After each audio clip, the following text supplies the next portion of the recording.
Hi church, my name is Brian. I'm with Every Meal, an organization whose mission is to fight child hunger through church and school partnerships. Every Meal started at Sheridan Elementary School, where the principal noticed that kids were hoarding food during school lunches on Fridays because those kids had empty cupboards on the weekends.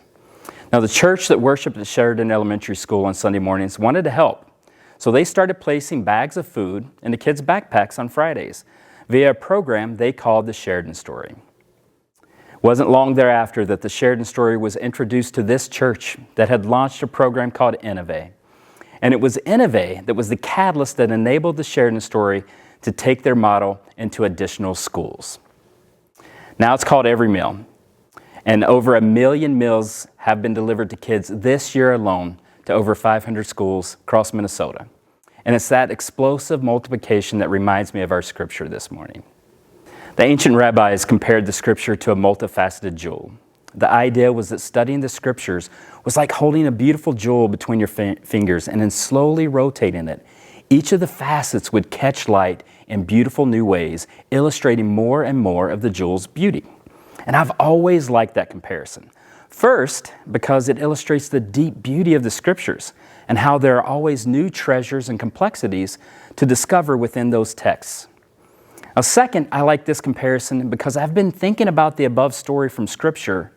It has opened up more and more potential insights in regard to mission and the role of the church and its people in something as vital as providing food to hungry kids. It's a multifaceted piece of Scripture, in other words. So first, our Scripture this morning says a lot about the character of Jesus and his relation to the poor. Jesus' clear approach was compassion. And he took it a step further by setting that as an expectation of his followers. Now, when his disciples wanted to send the crowd away, Jesus was direct. No, you give them something to eat. Well, the disciples whined, didn't they? We don't have enough. We only have a few loaves of bread and a couple fish. Bring them here to me, Jesus told them. He needed to remind his followers that he would provide. And then something explosive happened, didn't it? Thousands were fed. Something clearly miraculous happened, and I in no way want to make a direct comparison between Every Meal and Jesus.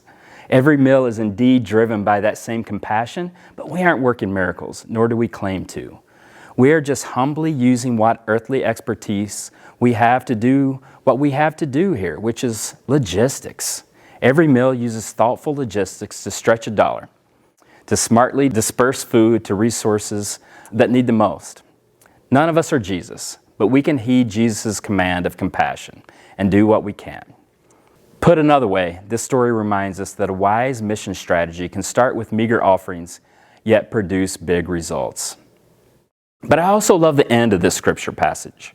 Despite the needs of the crowd and the disciples bringing forth everything they had, there was still a surplus left over, wasn't there?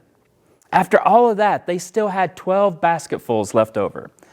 It's like Jesus took yet one more opportunity to remind his disciples that he would provide for them and that nothing was too big for him. This scripture really is a beautiful, multifaceted jewel, isn't it? It gives us a lot of important reminders. First, Jesus calls us to compassion. So as you go about your day today, remember that above all else. Actively look for ways today where you can practice compassion with others. Second, Jesus also reminded us that nothing is too big for him.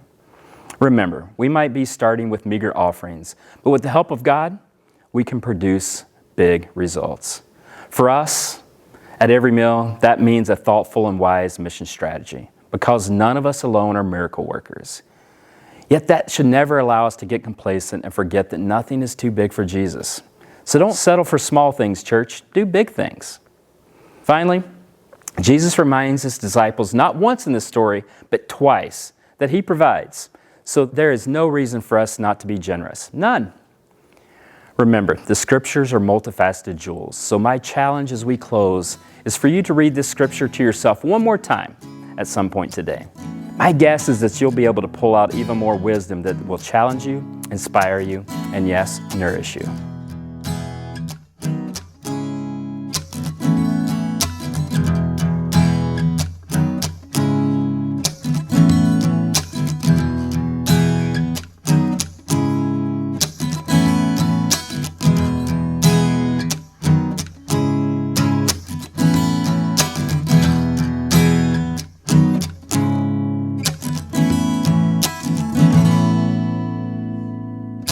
you.